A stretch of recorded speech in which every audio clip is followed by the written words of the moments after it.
প্রস্তর যুগের মানুষের সন্ধান এখনো পাওয়া যেতে পারে, অর্থাৎ তাদের অস্তিত্ব পৃথিবীর বুক থেকে পুরোপুরি মুছে যায়নি। বাঙালি অ্যাডভেঞ্চার প্রিয়, আজ তাই রহস্য রোমাঞ্চে ভরপুর একটি গল্প নিয়ে হাজির হয়েছি আপনাদের সামনে। আজকের গল্প গাড়োয়ালের আতঙ্ক। রচনা মঞ্জিল সেন, গল্প পাঠে রাজকুমার দাস ও অভিক সামন্ত, নির্দেশনা ও স্পেশাল এফেক্টসে অভিক সামন্ত। শুরু হচ্ছে গল্প গাড়োয়ালের আতঙ্ক। ওরা চার বন্ধু, শঙ্কর, দীপক, অলোক আর সৌমেন। চারজনেরই বয়স 25 থেকে 30-এর মধ্যে। শঙ্কর একজন নামকরা শিকারী, দুবার মানুষ খেকো বাঘের মুখোমুখি দাঁড়িয়ে অব্যর্থ লক্ষ্যে গুলি করেছে, একটুও হাত কাঁপেনি। তাছাড়া ওর ঝোলায় আছে অনেক শিকারের কাহিনী। দীপক একজন মাউন্টেনিয়ার, প্রতি বছর না হোক 2 বছরে একবার পাহাড়ে চড়া ওর চাই। দুর্গম পাহাড় ওকে যেন হাতছানি দেয়। কয়েকবারই এমন অভিযানে সাক্ষাৎ মৃত্যুর হাত থেকে আশ্চর্যভাবেও বেঁচে ফিরেছে। অলোক ভালো ফুটবল খেলে, কলকাতার এক নামী ক্লাবের নির্ভরযোগ্য স্টপার।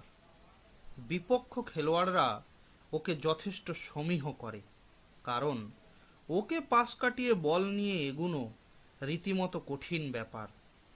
বিশেষ করে রাফ ট্যাকলিংয়ের জন্য ময়দানে ওর কিছুটা দুর্নামও আছে। সৌমেন কিন্তু একেবারে অন্য ধাঁচের একজন জীবতত্ত্ববিদ, প্রাগৈতিহাসিক জীবজন্তুর ওপর গবেষণামূলক প্রবন্ধের জন্য ডক্টরেট পেয়েছে। চেহারায় বুদ্ধিদীপ্ত ছাপ। চারজনের পেশা আলাদা হলেও ওদের কিন্তু খুব মনের মিল। ভিন্ন রুচি ওদের বন্ধুত্বের পথে কখনো বাধা হয়ে দাঁড়ায়নি। সেদিন ছিল রবিবার। সৌমেনের বাড়িতে সকালেই এসে হাজির হয়েছে বাকি 3 জন। ছুটির দিনে পালা করে প্রত্যেকের বাড়িতে এমন আড্ডা ওদের বসে। খাওয়া দাওয়া আর হৈ হৈ করে দিনটা কাটে। অবশ্য সবাই যখন কলকাতায় থাকে। ফ্রেঞ্চ টোস্ট অলোক বলল, ওহে প্রফেসর, আজকের কাগজে দারুণ একটা খবর দেখেছো? সৌমেনকে ওরা মাঝে মাঝে ঠাট্টা করে প্রফেসর বলে সম্বোধন করে। গাড়োয়ালের ওই খবরটা তো? কফির পেয়ালায় চুমুক দিয়ে সৌমেন জবাব দিল, হ্যাঁ। ব্যাপারটা তোমার সত্যি বলে মনে হয় না খবরের কাগজের একটা চমক? অলোক প্রশ্ন করল। ধীরে বৎস, দীপক বাধা দিয়ে বলে উঠল, ব্যাপারটা কি তা আমি আর শঙ্কর এখনো জানি না। গাড়োয়ালের এক অঞ্চলে কিছুদিন হলো এক বিচিত্র জীবের দেখা গেছে। অলোকই বলল, এক পাহাড়ি বস্তিতে। ওটা নাকি মাঝে মাঝে উৎপাত করছে। দিনের বেলা অবশ্য নয়, সন্ধ্যের পরেই ওটা পাহাড় থেকে নেমে আসে। পাহাড় থেকে নেমে আসে এ কথা বলবার কারণ? শঙ্কর প্রশ্ন করল। একদিন একজন পাহাড়ি ওটাকে পাহাড় থেকে নেমে আসতে দেখেছিল। বস্তির দিকেই নিঃশব্দে ওটা এগুচ্ছিল। পাহাড়ি লোকটার চিৎকারে লোকজন এসে পড়ে। সবাই মিলে হৈ হৈ করে ওঠায় ওটা আবার পাহাড়ে পালিয়ে গেছিল। অলোক জবাব দিল। জন্তুটাকে কি মনে হয়েছিল ওদের? বেশ কৌতূহলী হয়ে প্রশ্ন করল শঙ্কর। অন্ধকারে ভালো করে দেখা যায়নি, তবে ওদের মনে হয়েছিল দানবের মতো চেহারা। মানুষের মতো দুপায়ে থপথপ করে হাঁটছিল, কিন্তু ভীষণ জোরে ছুটতে পারে। এ পর্যন্ত মানুষের কোনো ক্ষতি করেনি? দীপক এবার জিজ্ঞেস করল। সেটাই আশ্চর্য, অলোক জবাব দিল। ওটা নাকি মাঝে মাঝেই আসছে। মানুষের কোনো ক্ষতি করেনি, তবে গাছের ফল, পাকা ফসল এসব অদৃশ্য হচ্ছে। পাহাড়িরা দল বেঁধে পাহারার ব্যবস্থা করেছিল, কিন্তু ওটা নাকি ভীষণ ধূর্ত। সবার চোখে ধুলো দিয়ে ফল, মূল, ফসল সব নিয়ে সরে পড়ছে। দানবের মতো চেহারা, মানুষের মতো হাঁটা চলা, ইয়েতি টিয়েতি নয় তো? শঙ্কর বলে উঠল। কাগজেও সেই ইঙ্গিত দিয়েছে, সৌমেন বলল। কিন্তু আমি ও কথা বিশ্বাস করি না। ইয়েতি আছে, এটা এখনো প্রমাণ হয়নি। ওটা নেহাতি মানুষের মন গড়া একটা কাহিনী। আমার মনে হয় বড় ধরনের ভালুক। ওরা অনেক সময় সামনে দুপা তুলে পেছনের পায়ে ভর দিয়ে মানুষের মতো হাঁটে। হিমালয়ের অনেক দুর্গম অঞ্চলে এমন ভালুকের দেখা পাওয়া গেছে। হঠাৎ ওটা ওই বস্তিতে হানা দিতে শুরু করলো কেন? দীপক প্রশ্ন করলো। মনে হয় খাবারের সন্ধানেই ওটা নিচে নেমে আসছে। সৌমেন জবাব দিল। গাড়োয়াল অঞ্চলে জব, জোয়ার এসব ফসলের ফলন ভালো। এখন পাকার সময়। তাছাড়া আখরোট, আরু ফল এসবও আছে। কিন্তু এলো কোথা থেকে? দীপক আবার বলল। মানে ওই পাহাড়ের ধারেই তো বস্তিটা, এতদিন তো ওই জীবটার কোনো উপদ্রব হয়নি। হুম, আগে হয়তো পাহাড়ের অন্য কোথাও ওটা রাস্তা না ছিল। সৌমেন একটু ভেবে বলল। যে কোনো কারণেই হোক এদিকে চলে এসেছে কিংবা আসতে বাধ্য হয়েছে। পাকা ফসলের স্বাদ এই প্রথম ওটা পেয়েছে, এমনও হতে পারে। আগে কোথাও এমন ঘটনা কাগজে পড়েছি বলে আমার মনে হচ্ছে না। গাড়োয়ালের ওই অঞ্চলে অভিযানে গেলে মন্দ হতো না, শঙ্কর বলল। জন্তুটাকে শিকার করার সুযোগ পেতাম। আমিও সে কথা তোমাদের বলবো ভাবছিলাম। সৌমেন বলল। তুমি শিকারের সুযোগ পেতে? দীপক তো পাহাড়ের কথা শুনলেই এক পা খাড়া। অলোকের পক্ষে মস্ত একটা অ্যাডভেঞ্চার, আর আমি আমার সাবজেক্ট নিয়ে হাতে কলমে গবেষণার সুযোগ পেতাম। চমৎকার প্রস্তাব, অলোক সোৎসাহে বলল। এখন শীতকাল, আমার প্র্যাকটিসের বালাই নেই, সুতরাং আমিও এক পায়ে খাড়া। তবে একটা শর্ত আছে। সৌমেন বলল। শিকার করার সুযোগ শঙ্কর পাবে, কিন্তু জন্তুটাকে মেরে ফেলার জন্য নয়। তার মানে? শঙ্কর অবাক হয়ে তাকাল। সুন্দরবনের বাঘ মাঝে মাঝেই লোকালয়ে বেরিয়ে নরখাদক হয়ে ওঠে। সৌমেন বলল। তাদের যেমন ঘুমপাড়ানি গুলি দিয়ে অবশ করে ফেলা হয়, আমি তেমনটি চাইছি। আমি ওটাকে জ্যান্ত ধরতে চাই। দারুণ আইডিয়া, শঙ্কর বলল। তুমি ডার্ট গান মানে ওই ট্রাঙ্কুলাইজারের কথা বলছো তো? টোটার মুখে ইঞ্জেকশনের সিরিঞ্জে ভ্যালিয়াম বা ঘুম পাড়ানি ওষুধ দিয়ে হিংস্র বাঘকে যেমন কাবু করা হয়? ঠিক বলেছ। সৌমেন হাসল। ওটাকে যদি আমরা জ্যান্ত ধরতে পারি, আর ওটা যদি সত্যি কোনো অজানা জীব হয়, তবে জীববিজ্ঞানের ইতিহাসে এটা নতুন অধ্যায় যোগ হবে। আর আমরা বিখ্যাত হয়ে যাব। হা হা করে হেসে বলল দীপক। আমি তবে পাহাড়ে ওঠার জিনিসপত্র গোছাতে শুরু করি? নিশ্চয়ই, সৌমেন বলল। এ বিষয়ে তুমি হলে এক্সপার্ট। আমাদের সবার পোশাক আর যা যা দরকার তার একটা লিস্ট বানিয়ে ফেলো। আমি ইতিমধ্যেই বন বিভাগের কর্মীদের সঙ্গে ওই বন্দুকের ব্যবহার সম্বন্ধে আলোচনা সেরে নেব, শঙ্কর বলল। আমার এক পিসে মশাই হলেন কনজারভেটর অফ ফরেস্টার। ওই বন্দুক বা ট্রাঙ্কুলাইজার জোগাড় করতে আমার কোনো অসুবিধাই হবে না। আর ট্রেনে রিজার্ভেশনের ভারটা আমার উপরেই ছেড়ে দাও, অলোক বলল। ফুটবল খেলার সুবাদে বুকিং অফিসে আমার বেশ কয়েকজন ফ্যান আছে, মুখ ফসকে বললেই হলো। আমাদের এই অভিযানের নাম তবে হোক অপারেশন গাড়োয়াল। সৌমেন প্রস্তাব দিল। আমরা সবাই সমর্থন করছি এ প্রস্তাব, দীপক বলল। Good luck for Operation Garhwal. Hip hip hurray. শুরু হয়ে গেল আয়োজন। শঙ্কর দুটো বন্দুক সঙ্গে নিল, একটা ট্রাঙ্কুইলারের জন্য আর একটা ভারতের গোলা বারুদ কারখানায় তৈরি .315 বিগ গেমের জন্য, যেটার খ্যাতি আছে।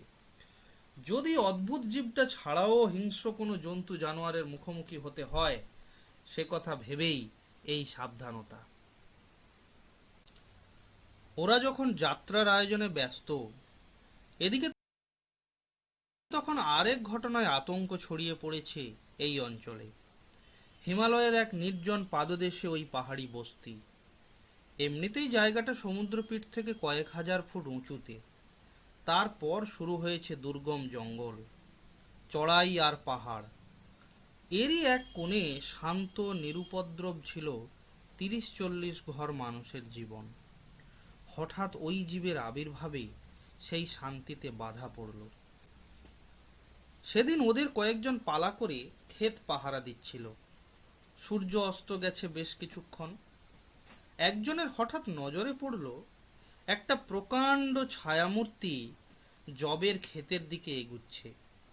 সে সাবধান করে দিতেই পাহাড়িরা টিন ক্যানেস্তারা বাজিয়ে ওটাকে তাড়া করল। আগেরবারের মতো এবার কিন্তু ওটা পালিয়ে গেল না। হঠাৎ ঘুরে দাঁড়িয়ে সামনে ওদের যাকে পেল তাকে দু হাতে শূন্যে তুলে ধরে এক আছাড় মারল। লোকটির কয়েক জায়গায় হাড় ভাঙল, আর উঠতেই পারল না। বাকিরা প্রাণ নিয়ে পালিয়ে বাঁচল। পরে আহত লোকটিকে ওরা তুলে নিয়ে এলো। প্রাণে সে বেঁচে গেল বটে, কিন্তু সারা জীবনের মতো পঙ্গু হয়ে গেল। তারই মুখে শোনা গেল তাকে আছাড় মারার আগে বার দুয়েক তার শরীরটা দুমড়ে মুচড়ে দিয়েছিল। জীবটা অসাধারণ শক্তিধর, সে বিষয়ে কোনো সন্দেহ নেই। শুধু তা করেই ক্ষান্ত হয়নি, যাবার আগে ওই জবের ক্ষেতটা যেন আক্রোশ বশেই তছনছ করে গেছে। জীবটিকে এবার খানিকটা বোঝা গেছে। গায়ে ভালুকের মতো লোম, মাথায় বড় বড় রুক্ষ চুল, মুখ ও লোমে ভরা, বড় বড় জল জ্বলে দুটো চোখ, অন্ধকারে যেন বেড়ালের চোখের মতো জ্বলছিল। লম্বায় 7 ফুটের কম নয়, আর সবচেয়ে যেটা বড় কথা, ওটা 4 পেয়ে জন্তু নয়, মানুষ নয়, জানোয়ার নয়, ওটা দানব। পাহাড়িদের মধ্যে ভীষণ আতঙ্ক ছড়িয়ে পড়ল। তবে আশ্চর্যের কথা, ওই ঘটনার পর থেকে জীবটিকে আর দেখা যাচ্ছিল না। হয়তো ওর অস্তিত্ব জানাজানি হয়ে গেছে, এটা বুঝতে পেরেই কিছুদিনের জন্য ওটা আত্মগোপন করেছে। এক শুভ দিন দেখে 4 বন্ধু যাত্রা শুরু করলো। গাড়োয়াল হলো উত্তরপ্রদেশে। উত্তর কাশী থেকে মাইল 60 উত্তরে হলো গঙ্গোত্রী। ওদের কিন্তু যেতে হবে অন্য দিকে এবং অন্য পথে। সেও 50-60 মাইল পথ। এর মতো আঁকা বাঁকা বিপুল চড়াই ধরে বাস চলছিল। চোখে পড়ে নিবিড় পাইন আর দেবদারুর বন। হার আর ওক গাছও কম নয়। আর চোখে পড়ে ধবল তুষারে ঢাকা হিমালয়ের গিরিমালা। সূর্যের আলো সেই ধবল শিখরে শিখরে যেন সোনার রং ছড়াচ্ছে। ক্ষণে ক্ষণে বদলাচ্ছে সেই রং। অপূর্ব দৃশ্য। বাসে যাত্রী সংখ্যা বেশি ছিল না। তাদের মুখেই ওই ঘটনার কথা জানতে পারলো ওরা। কেউ বলছে দানব, কেউ বলছে মহাদেব, মাথায় নাকি মস্ত জটা। হিমালয় থেকে নেমে এসেছে। আতঙ্ক আশেপাশের অঞ্চলেও ছড়িয়ে পড়েছে। এক সময় বাস ওদের নামিয়ে দিয়ে চলে গেল। বাকি পথটুকু ওদের হেঁটে যেতে হবে ঘন জঙ্গলের ভেতর দিয়ে। অবশ্য বাসের যাত্রীরাই ওদের উদ্দেশ্য আর গন্তব্যস্থলের কথা শুনে জায়গাটার নিশানা ভালো করে বুঝিয়ে দিয়েছিল। ঠান্ডার জায়গা, তার ওপর শীতকাল, কনকনে হাওয়া। প্রায় মাইল 6 হাঁটার পর ওরা গন্তব্যস্থলে এসে পৌঁছল। হঠাৎ জঙ্গল শেষ হয়ে একটা উপত্যকার সৃষ্টি হয়েছে। চারিদিকে সবুজের শোভা। ওই উপত্যকার কোল ঘেঁষেই শুরু হয়েছে পাহাড়ের রেঞ্জ। পূব থেকে পশ্চিমে চলে গেছে। এদিকটায় পাহাড় 10-12 হাজার ফুট উঁচু তো হবেই, কি তারও বেশি। দীপক স্বপ্নালু দৃষ্টিতে তাকিয়ে রইল। ওই পাহাড় যেন ওর স্বপ্নের রাজ্য, অজ্ঞাত এক জগৎ। ওকে হাতছানি দিয়ে ডাকে। খানিকটা দূরে বস্তিটা নজরে পড়ল ওদের। আশেপাশে জব আর জোয়ারের ক্ষেত, আর বেশি যেটা ফলেছে সেটা হলো ফাবরা। ফাবরা একরকম পাহাড়ি শস্য, লাল লাল শীষ, যা পিষে আটা বানায় ওই অঞ্চলের মানুষ। কিছু আলুর ক্ষেতও ওদের চোখে পড়ল। কঠিন পরিশ্রমে এই পাহাড়ি উপত্যকাকে উর্বরা শস্য শ্যামলা করে তুলেছে গরিব একদল মানুষ। কিন্তু হঠাৎ এই অদ্ভুত জীবের আবির্ভাবে আজ তাদের শান্তির জীবন বিপর্যস্ত। দূর থেকেই ওদের দেখে দলে দলে ঘর ছেড়ে বেরিয়ে এলো পাহাড়িরা, ছেলে মেয়ে বুড়ো সবাই ওদের ঘিরে ধরল। সৌমেন হিন্দিতে এবং আকারে ইঙ্গিতে ওদের আগমনের উদ্দেশ্য বুঝিয়ে বলল। সঙ্গে সঙ্গে আনন্দের ঢেউ বয়ে গেল ওদের মধ্যে। খাতির যত্ন শুরু হয়ে গেল। ওদের সঙ্গে দুটো বন্দুক, তাই ওদের মর্যাদাও যেন বেড়ে গেল। পাহাড়িদের বুড়ো সর্দার তার কুটিরে ওদের নিয়ে গেল। কুটিরের সামনে পাইন কাঠের তৈরি জলচৌকির মতো 4টে বসবার আসন পেতে ওদের বসতে অনুরোধ করল বুড়ো সর্দার। ভেড়ার দুধ আর ভেতরে গুড় দেওয়া মিষ্টি জবের রুটি মান্য অতিথিদের খেতে দেওয়া হলো। অতখানি পথ হেঁটে ওদের খিদেও পেয়েছিল। ওরা বেশ তৃপ্তির সঙ্গেই খেল। বুড়ো সর্দারের মুখেই ওরা শুনল, আগের ওই ঘটনার পর ওই দানকে আর দেখা যাচ্ছে না। ভগবান করুন ওটা যেন চলে গিয়ে থাকে। 2 হাত কপালে ঠেকিয়ে ভাঙা ভাঙা হিন্দিতে বুড়ো বলল। আগে কখনো ওটাকে দেখা যায়নি? সৌমেন সর্দারকে প্রশ্ন করল।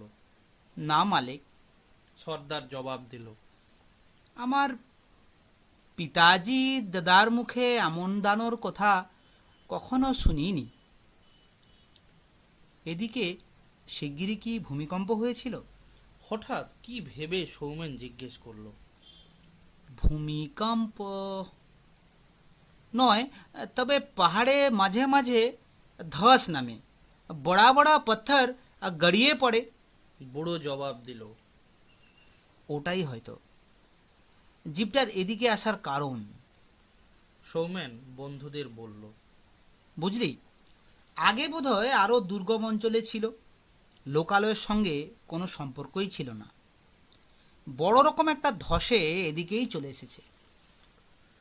বুড়োর মুখে ওরা জানতে পারল চাষ করে সারা বছর ওদের চলে না, তাই জোয়ান পুরুষ আর কামিনরা শহরে গিয়ে মাল বইবার কাজ করে। যারা পাহাড়ে বেড়াতে আসেন, দেবস্থান দর্শন করতে আসেন, তাদের মালপত্র বয়ে মন্দ রোজগার হয় না।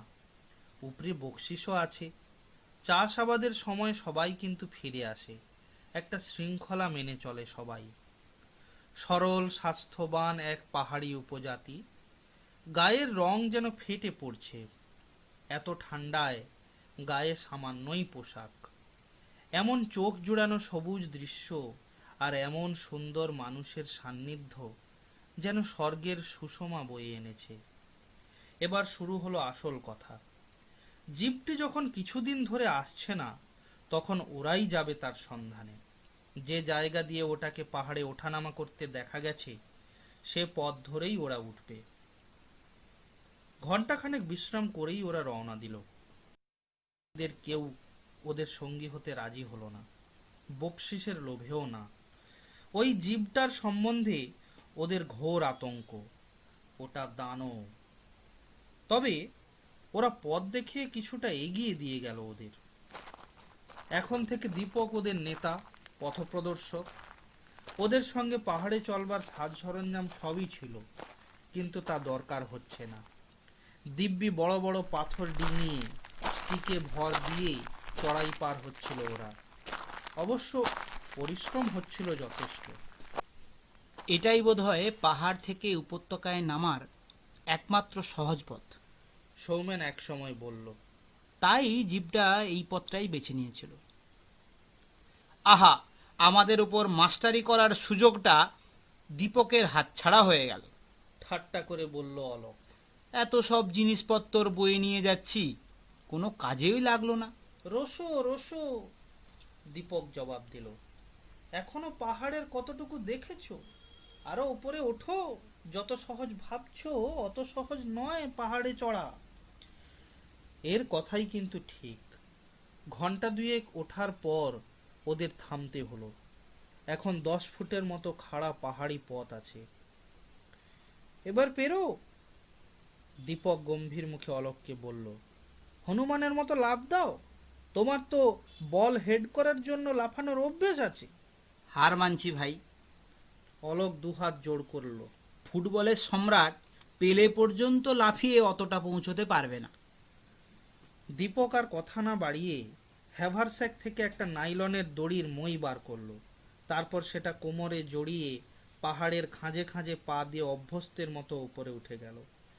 সুবিধে মতো একটা জায়গায় দাঁড়িয়ে দড়ির মইয়ের একটা প্রান্ত খাড়া একটা ত্রিকোণ পাথরের মাথায় আটকে বাকি অংশটাও নিচে ঝুলিয়ে দিল। ওদের এক এক করে উঠে আসার হুকুম দিল। সবাই ওঠবার পর মইটা গুটিয়ে ভাঁজ করে ফেলল দীপক। এখান থেকে জিভটা ওঠানামা করে কিভাবে? একটু অবাক হয়েই প্রশ্ন করল শঙ্কর। বোধহয় লাফিয়েই। সৌমেন জবাব দিল। 7 ফুটের মতো লম্বা প্রাণী যদি হয়, তাও আবার জঙ্গল পাহাড়ের জীব, তার পক্ষে লাফিয়ে এখান থেকে নিচে নামা বা লাফ মেরে ওই পাথরের খণ্ড ধরে উঠে আসা অসাধ্য কিছু নয়। তা বটে, শঙ্কর স্বীকার করল। আবার ওরা পাহাড়ে চড়তে শুরু করলো। আরো কয়েকবার ওদের কঠিন বাধা পেরোতে হলো। দীপকের অভিজ্ঞতা এ ব্যাপারে চমৎকার কাজে লাগলো। পাহাড়ের খাড়া গায়ে পিটন ঠুকে ঠুকে ওপরে ওঠা অন্যদের কাছে রোমাঞ্চকর এক অভিজ্ঞতা। বেশ একটু বেলা হতেই ওরা একটা জায়গা বেছে বসে পড়ল। এখন কিছুক্ষণ বিশ্রাম দরকার। পরিশ্রমে সবাই ঘেমে উঠেছে। ওদের মধ্যে সৌমেনই কম পরিশ্রমী, খানিকটা আয়েসি। বেচারার অবস্থা দেখে দীপক একবার বলল, কি হে প্রফেসর, আমার পিঠে উঠবে নাকি? সৌমেন রাগ করতে গিয়ে হেসে ফেলল। দীপকই ফ্লাস্ক থেকে গরম চা, দুটো করে পুরো মাংসের স্যান্ডউইচ আর একটা করে চকোলেটের বার সবাইকে দিয়ে বলল,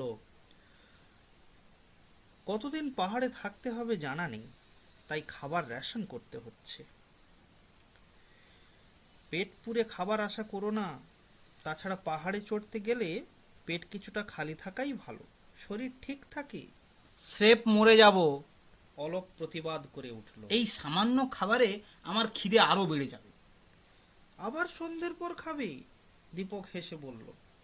আমরা তো আর বনভোজন করতে আসিনি নাকি? আমি তবে পাখিটাকে শিকার করি, শঙ্কর বলল। আগুনে পুড়িয়ে একটু নুন মাখিয়ে নিলে দারুণ লাগবে খেতে। না না, সৌমেন তাড়াতাড়ি বলে উঠল। বন্দুকের গুলিতে ওই জীবটা আমাদের উপস্থিতি টের পেয়ে যাবে, সেটা আমাদের পক্ষে নিরাপদ হবে না। অগত্যা চা আর ওই খাবার দিয়েই ওদের দুপুরের খাওয়া সারতে হলো। তারপর সবাই মিনিট 20 গড়িয়ে নিল। জোরে ঠান্ডা হাওয়া বইছে, ঘাম মরে আবার শীত করছিল, ঝলমলে রোদ মিঠে লাগছে।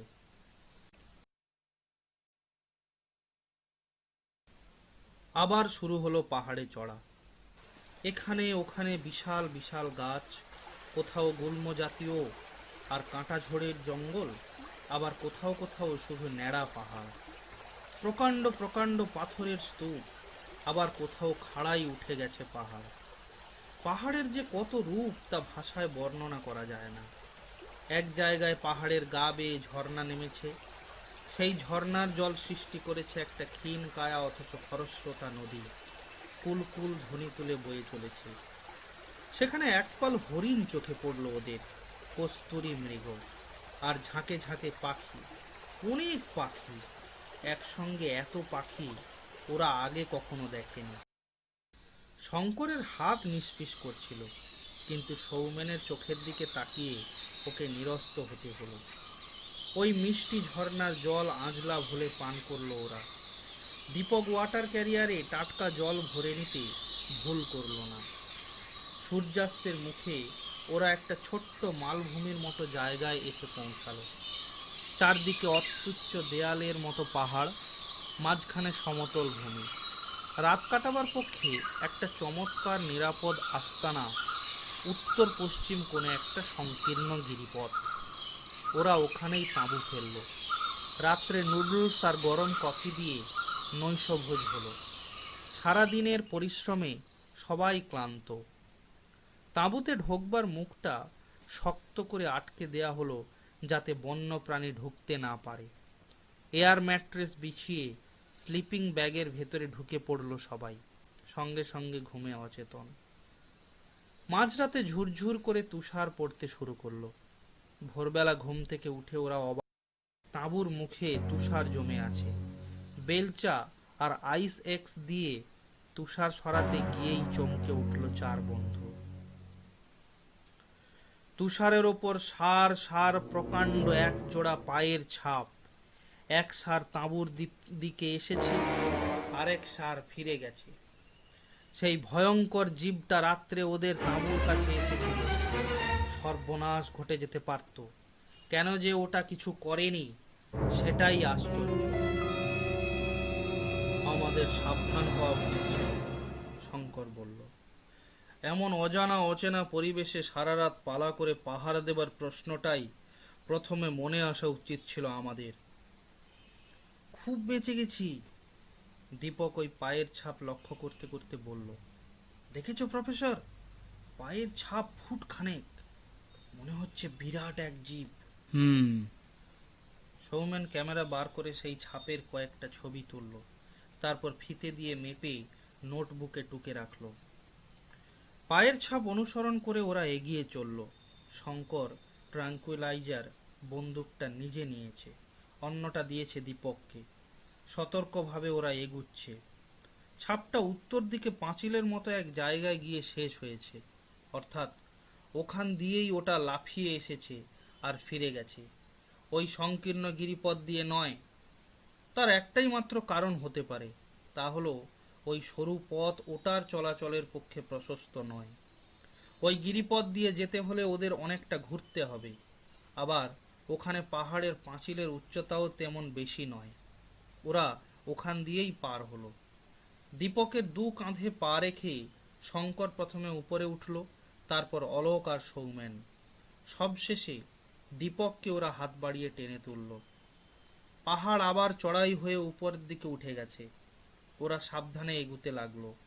কিছুটা যাবার পর একটা হ্রদ চোখে পড়ল। পায়ের ছাপ ওই হ্রদের কাছে এসে শেষ হয়েছে। জীবটা তবে হ্রদ পেরিয়ে ওপারে গেছে। ওপারে শুরু হয়েছে ঘন জঙ্গল। ওরা তখনই আর না গিয়ে তাঁবুতে ফিরে এলো। জিনিসপত্র গুছিয়ে গরম গরম চা, রুটি আর ডিম সেদ্ধ খেয়ে তাজা হয়ে নিল। ছোট্ট প্রাইমার স্টোভটা আরো টুকিটাকি দরকারি জিনিসের সঙ্গে আনতে ভুল হয়নি দীপকের। জীবটির খোঁজে নবীন উদ্যমে রওনা হলো ওরা। হ্রদটি বেশি দীর্ঘ নয়। ওরা সোজাসুজি পার হবার চেষ্টা না করে পাশ কাটিয়ে ওপারে গেল। সৌমেন সাঁতার জানে না, তাছাড়া জলে কি আছে কে জানে। পায়ের ছাপ কিন্তু আর দেখা গেল না। ওরা জঙ্গলে ঢুকে পড়ল, সন্তর্পণে এগুতে লাগল। শঙ্করের একবার মনে হলো শুকনো পাতার ওপর দিয়ে কেউ যেন ওদের অনুসরণ করলে। খসখস একটা শব্দ। ও সবাইকে সাবধান করে দিল। কাউকে বা কোনো জন্তুর দেখা কিন্তু পাওয়া গেল না।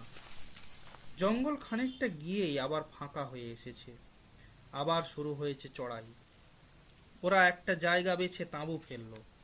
জীবটা ধারে কাছেই আছে। ওদের খবর ওটা যখন টের পেয়ে গেছে আবার আসবে।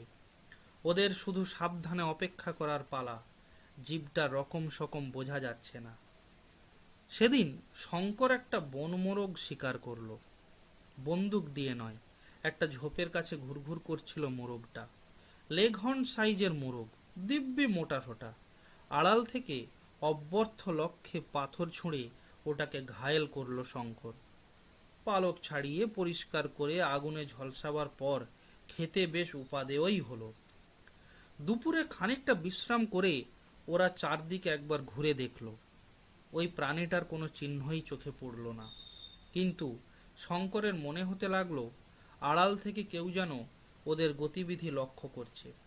শিকারীদের বোধহয় একটা ষষ্ঠ ইন্দ্রিয় থাকে, বিপদের আভাস আগে থেকেই টের পায়।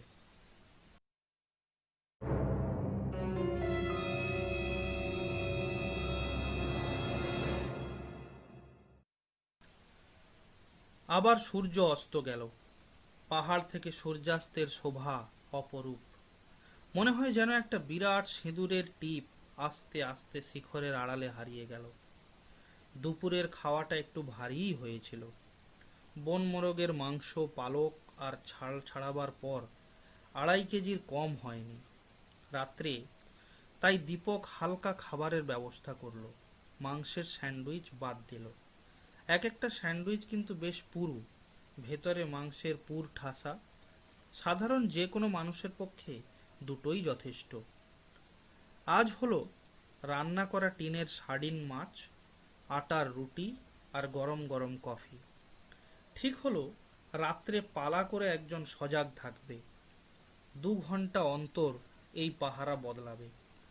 8টার মধ্যেই সবাই শুয়ে পড়ল, আর সঙ্গে সঙ্গে ঘুম।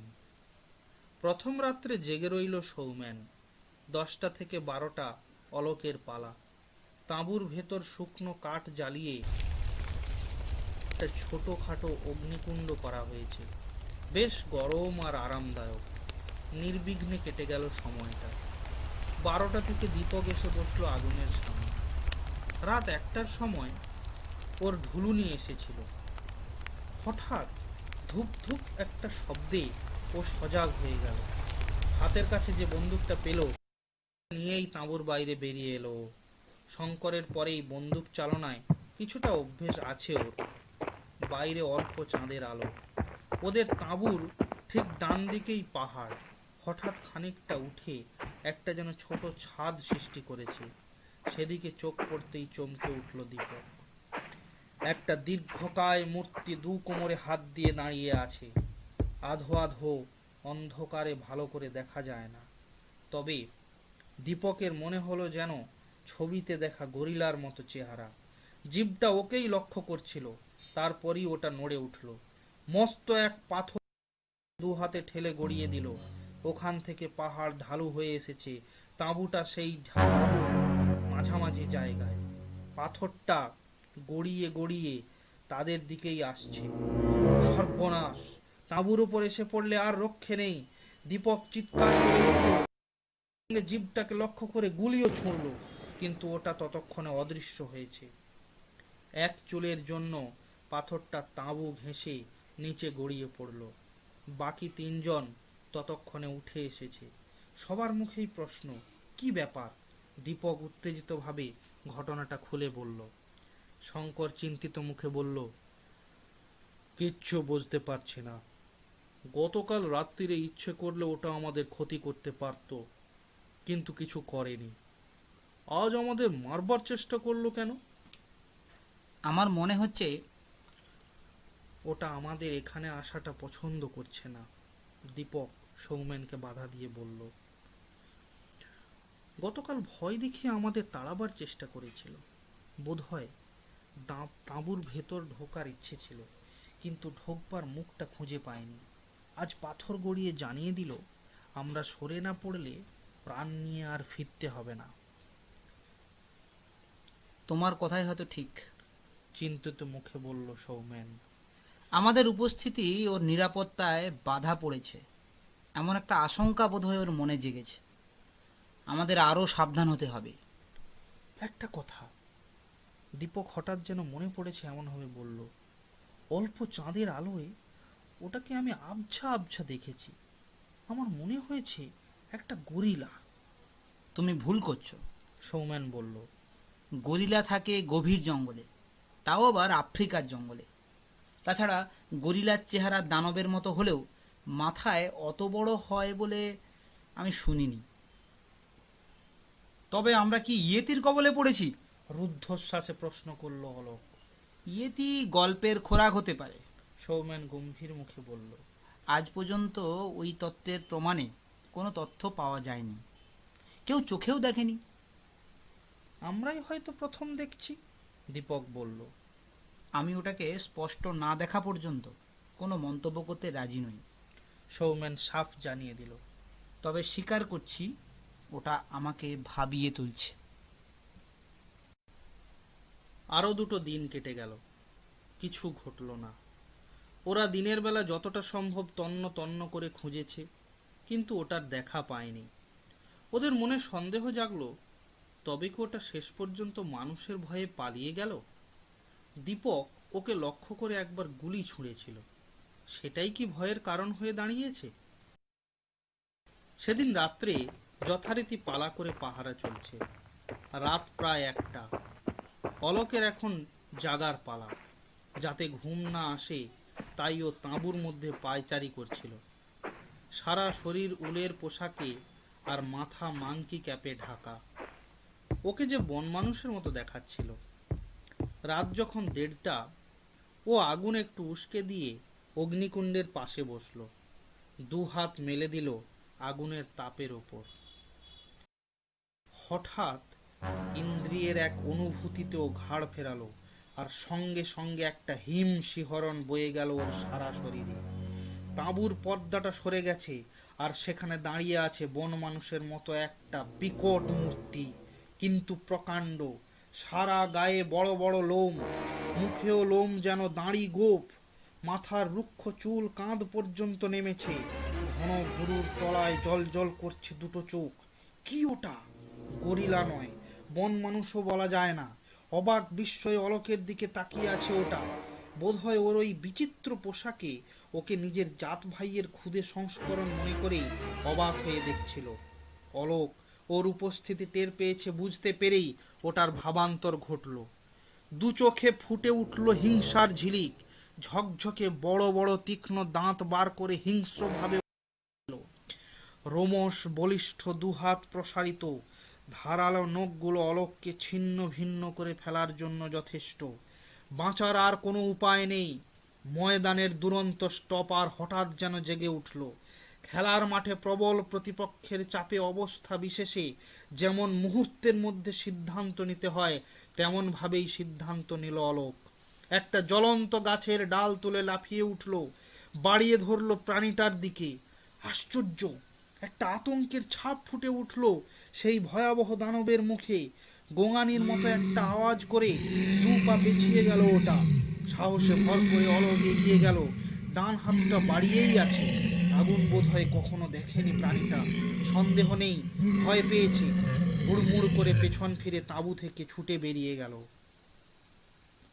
অলোকও পেছন পেছন বাইরে এসেছিল। বাইরে ঝিরঝির তুষার পড়তে শুরু করেছে। দানবটা কোন দিক দিয়ে যে পালিয়ে গেল তার বোঝা গেল না। ও আবার তাঁবুতে ফিরে এলো। এত যে কাণ্ড ঘটে গেল বাকি 3 বন্ধু টেরও পায়নি। নিশ্চিন্তে ঘুমোচ্ছে। অলোক আর ওদের জাগালো না। দানবটা আজ রাত্রে নিশ্চয়ই আর ফিরে আসবে না। সত্যিই দানব, পাহাড়িরা মিথ্যেই দানো নাম দেয়নি। সে রাতে অলোক ঘটনাটা বেমালুম চেপে গেল। পরদিন সকালে ওর মুখে সব শুনে চমকে উঠল সবাই। অলোক ওদের জাগায়নি, সেজন্য বকাবকি করতে ছাড়ল না। তবে ওর উপস্থিত বুদ্ধির তারিফ না করে পারল না। ঠিক হলো ওটার খোঁজে আরো ব্যাপক অনুসন্ধান চালাতে হবে। 2বার ওরা প্রাণে বেঁচে গেছে, 3য়বার ভাগ্য প্রসন্ন নাও হতে পারে। তাছাড়া ওটাকে বন্দি করতে হলে আরো বেশি উদ্যোগ নিতে হবে। শঙ্করই পরামর্শ দিল ওরা 2 ভাগে সন্ধান চালাবে। প্রথম দিন শঙ্কর আর অলোক যাবে পূব দিকে, দীপক আর সৌমেন পশ্চিম দিকে। পরদিন ওইভাবে উত্তর আর দক্ষিণে তল্লাশি চালানো হবে। এর ফলে একই সঙ্গে আর কম সময়ে অনেকটা জুড়ে সন্ধান করা সম্ভব হবে। শঙ্কর নিল ট্রাঙ্কুলাইজার বন্দুকটা, আর দীপক .315 বিগ গেমেরটা। ওটা দিয়ে টার্গেট করলে প্রাণীটাকে অবশ্য বাঁচানো যাবে না, কিন্তু দ্বিতীয় কোনো পথ। সকাল সকাল ব্রেকফাস্ট সেরে ওরা বেরিয়ে পড়ল। সঙ্গে দুপুরের খাবার আর ফ্লাস্কে চা। একেবারে সূর্যাস্তের পর তাঁবুতে ফিরবে। চারদিকে গাছে গাছে পাহাড়ি পাখির কলতানে একটা যেন গানের পরিবেশ। ঝোপে ঝোপে অজস্র ফুল ফুটে আছে, যেমন রং তেমন বাহার। চোখ যেন জুড়িয়ে যায়। স্বর্গের নন্দনকানন কি এর চাইতেও সুন্দর? সন্ধ্যের মুখে হতাশ হয়েই ওরা ফিরে এলো। অনেক আশা ছিল প্রাণীটার না হোক, অন্তত ওটার ডেরার সন্ধান এবার পাওয়া যাবে। তাঁবুতে ঢুকেই ওদের চক্ষু স্থির। ভেতরে যেন ঝড় বয়ে গেছে, বিষম আক্রোশে কেউ যেন লণ্ডভণ্ড করে গেছে সবকিছু। ওরা যখন দানবটার সন্ধানে ঘুরে বেড়াচ্ছিল, ওটা তখন ওদের তাঁবুতে এসেই দক্ষযজ্ঞ করে গেছে। একটা ব্যাপার দিনের আলোর মতো স্পষ্ট, দানবটা ওদের সব খবর রাখে, ওদের গতিবিধিও ওটার অজানা নেই। ওর তাঁবু থেকে বেরিয়েছে এটা জেনেই হামলা করে গেছে। শুধু ধূর্তই নয়, বেপরোয়া।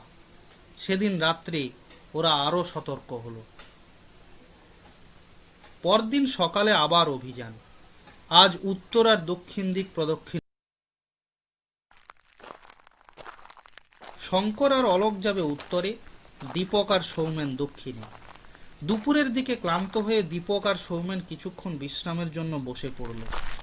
একটা মস্ত শিলাখণ্ডের ওপর ওরা বসেছিল। ওটার গা ঘেঁষে 4-5 ফুট উঁচু পাহাড়ের আরেকটা বিস্তার পশ্চিম থেকে দক্ষিণে চলে গেছে। সেই দেয়াল পাহাড়ে পিঠ দিয়ে ওরা চা পান করছিল। চায়ে চুমুক দিয়ে দীপক ঠাট্টা করে,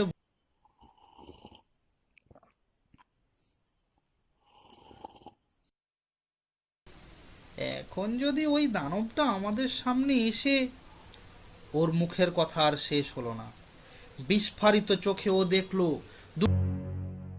হাত ওপর থেকে নেমে এলো।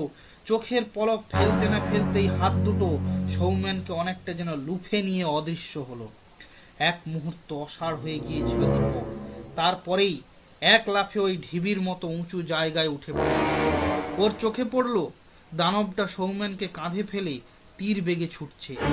বন্দুক তুলেও নামিয়ে নিতে হলো, গুলি সৌমেনের গায়ে লাগতে পারে।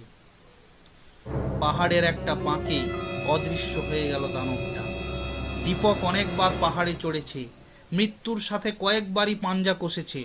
সাহসের অভাব ওর ছিল না, কিন্তু ভেবে দেখলো একা একা অজানা জায়গায় সৌমেনের সন্ধান করা মূর্খতাই হবে। বন্ধুদের সাহায্য চাই। ও শূন্যে দুবার ব্ল্যাক ফায়ার করলো।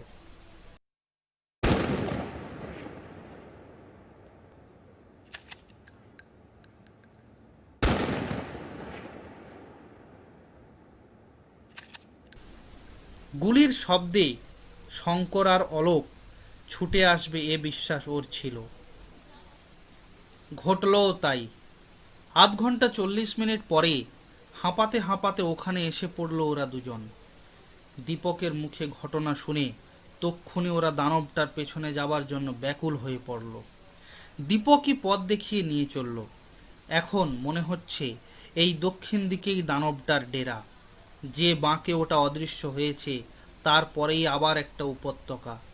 ওরা এগিয়ে চলল।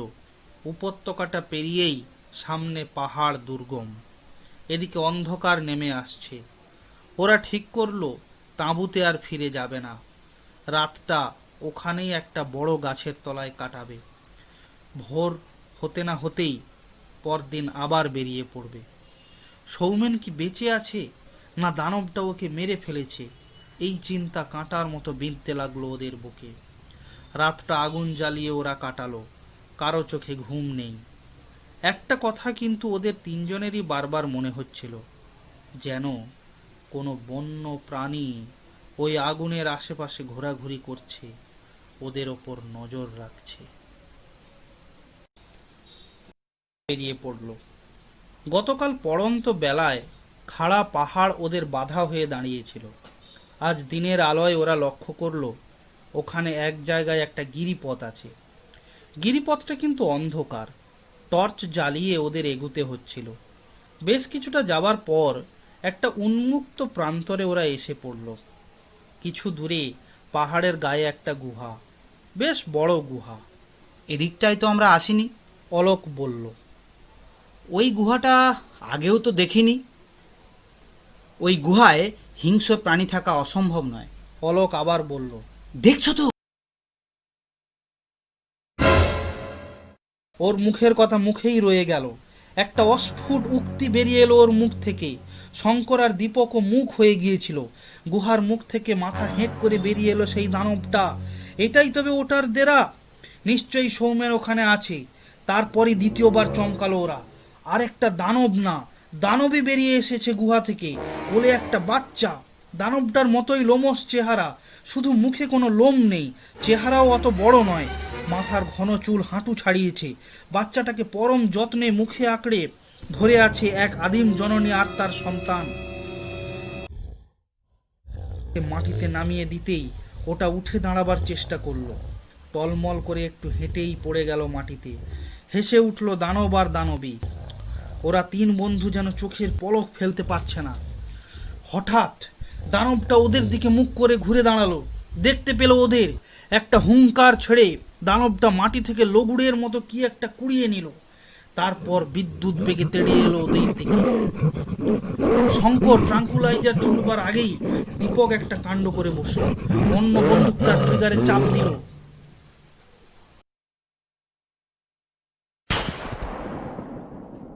দানবটার মাথার ওপর দিয়ে গুলিটা পাহাড়ের এক জায়গায় আঘাত করলো, আর ঘটলো আশ্চর্য এক ব্যাপার। যেখানে গুলিটা বিঁধেছিল সেখান থেকে ঝুরঝুর করে ঝরে পড়তে লাগলো পাথর।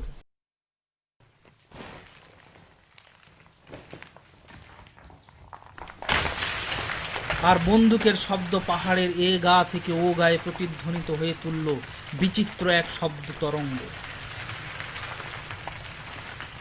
হতভম্ব হয়ে দাঁড়িয়ে পড়ল দানবটা, তারপরই পেছন ফিরে দৌড়ালো। বাচ্চাটাকে ছোঁ মেরে কোলে তুলে নিয়ে ছুটলো, তার পেছনে পেছনে বাচ্চার মা। দেখতে দেখতে ওরা অদৃশ্য হয়ে গেল। শিগগির চলো, শঙ্করের গলায় একটা জরুরি সংকেত। আমার মনে হচ্ছে ওই গুহার মধ্যেই সৌমেন করে বন্দি করে রেখেছে। ওরা দৌড়লো। গুহাটা দীর্ঘ, অনেকটা যেন সুড়ঙ্গের মতো চলে গেছে। ওদের কিন্তু বেশি দূর যেতে হলো না। বাইরের আলো গুহার মুখ দিয়ে খানিকটা ঢুকেছে। সেই আলোয় ওরা দেখলো এক পাশে পড়ে আছে সৌমেন, শক্ত লতায় ওর হাত পা বাঁধা। ওদের দেখে উজ্জ্বল হয়ে উঠল মুখ। দীপক তাড়াতাড়ি বড় একটা ছুরি দিয়ে ওর বাঁধন কেটে দিতেই ও উঠে দাঁড়ালো, তারপর বলল, একটা একটা আশ্চর্য জিনিস দেখাই তোমাদের।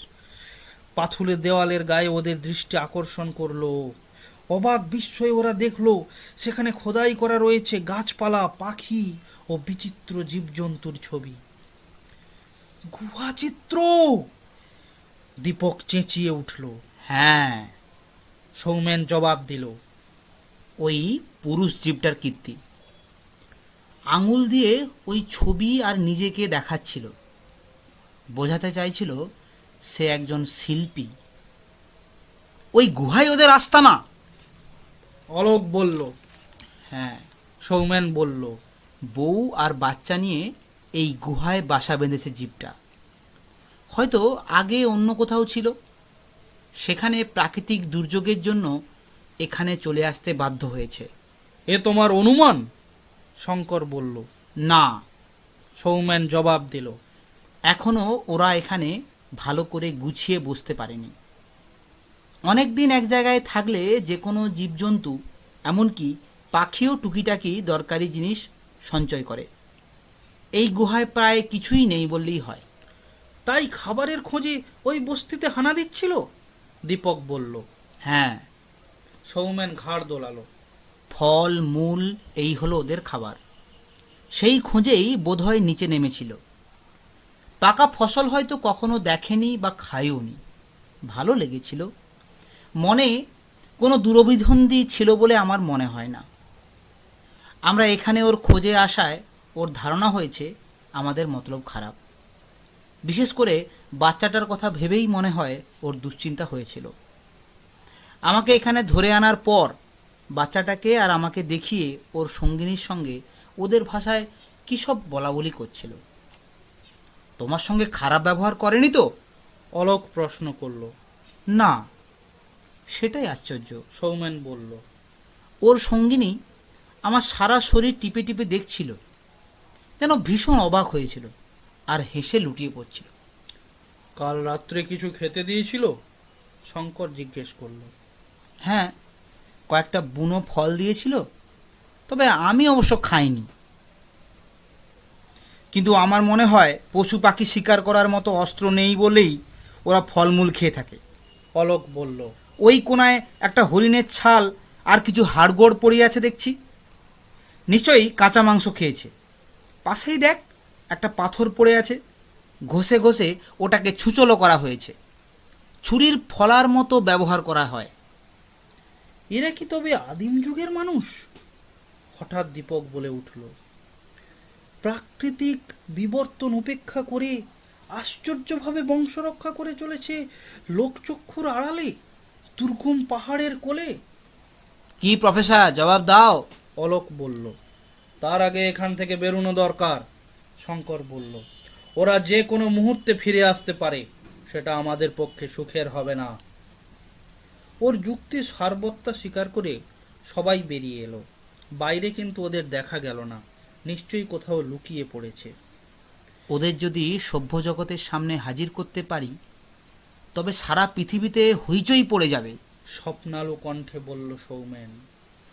কিন্তু প্রফেসর, শঙ্কর বলল, ঘুম পাড়ানি বন্দুক দিয়ে ওদের কাবু করলেও বয়ে নিয়ে যাওয়ার সামর্থ্য আমাদের নেই।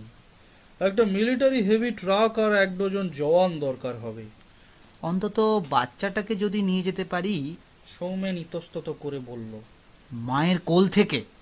অলোক প্রতিবাদ করে বলল। আমিও প্রস্তাব সমর্থন করছি না। তুমি বুঝতে পারছো না, সৌমেন বলল। কি দারুণ শোরগোল পড়ে যাবে। পৃথিবীর চারদিক থেকে বিজ্ঞানীরা ছুটে আসবেন। আদিম মানুষের ইতিহাস নিয়ে নতুনভাবে ভাবনা চিন্তা শুরু হবে। এরাই হয়তো পৃথিবীর একমাত্র আদিম যুগের মানুষ, দীপক বলল। উফ, ভাবতেও অবাক লাগছে। ওরা ফিরে চলল তাঁবুতে। ঠিক করলো পরদিন সকালে আবার আসবে, আড়াল থেকে ট্রাঙ্কুলাইজার দিয়ে ওদের ঘুম পাড়াবার চেষ্টা করবে। সেদিন রাত 2টো থেকে ছিল সৌমেনের পাহারার পালা। তর্ক ছিল। তাঁবুর মুখেই গরম পোশাকে মাথা থেকে পা পর্যন্ত ঢেকে সামনের দিকে নজর রাখছিল। আজ আকাশে পূর্ণিমার চাঁদ, আকাশ পরিষ্কার, তুষারপাত হয়নি। হঠাৎ জিপটাকে দেখতে পেল। একটা টিলার ওপর এসে দাঁড়িয়েছে। সৌমেনকেও ওটা দেখতে পেয়েছে। তারপরই ঘটল এক অদ্ভুত ঘটনা। জিপটা 2 হাত প্রবলভাবে নাড়িয়ে ওকে যেন কিছু ইঙ্গিত করছে, যেন বলতে চাইছে এখান থেকে চলে যাও, এখান থেকে চলে যাও। তারপরই ওটা অদৃশ্য হলো। রাতে একটা গুড়গুড় শব্দে সবাই তাঁবু থেকে বেরিয়ে এলো। শব্দটা ক্রমেই বেড়ে চলেছে। কাছেই মনে হচ্ছে যেন পাথর গড়িয়ে পড়ছে। ধস নেমেছে, পালাও পালাও! দীপক চেঁচিয়ে উঠল। ঊর্ধ্বশ্বাসে ওরা ছুটল নিরাপদ আশ্রয়ে। বাকি সময়টুকু একটা ঘোর আতঙ্কের মধ্যে কাটলো ওদের। সকাল হতেই ওরা ফিরে গেল। তাঁবুর চিহ্ন মাত্র নেই। ওখানে থাকলে ওদের কি অবস্থা হতো ভেবে শিউরে উঠল ওরা। কোনো মতো ওরা পৌঁছলো গুহার কাছে। ওরা স্তম্ভিত হয়ে গেল। গুহার মুখ ধসে চিরতরে বন্ধ হয়ে গেছে। বিরাট বিরাট পাথর স্তূপাকার করে আছে সেখানে। সৌমেন বলে উঠল, ওদের বোধহয় জীবন্ত সমাধি হয়েছে এখানে। সব ভণ্ডুল হয়ে গেল। ও কপাল চাপড়ালো। ওই জীবটা আর তার বউ ছেলের মর্মান্তিক পরিণতিতে ব্যথায় ভরে উঠল ওদের বুক। বাচ্চাটার টলমলে হাঁটবার দৃশ্যটা ভেসে উঠল চোখের সামনে। ওরা ফিরে চলল বিষণ্ণ চার বন্ধু। এখানেই শেষ হলো আজকের গল্প, গাড়োয়ালের আতঙ্ক। এটি ছিল আমাদের প্রথম প্রয়াস। যদি আপনাদের এই প্রয়াসটি ভালো লেগে থাকে, তাহলে কমেন্ট বক্সে লিখে কমেন্ট জানান এবং চ্যানেলটিকে সাবস্ক্রাইব করুন। ধন্যবাদ, আবার দেখা হবে। সবাই ভালো থাকবেন।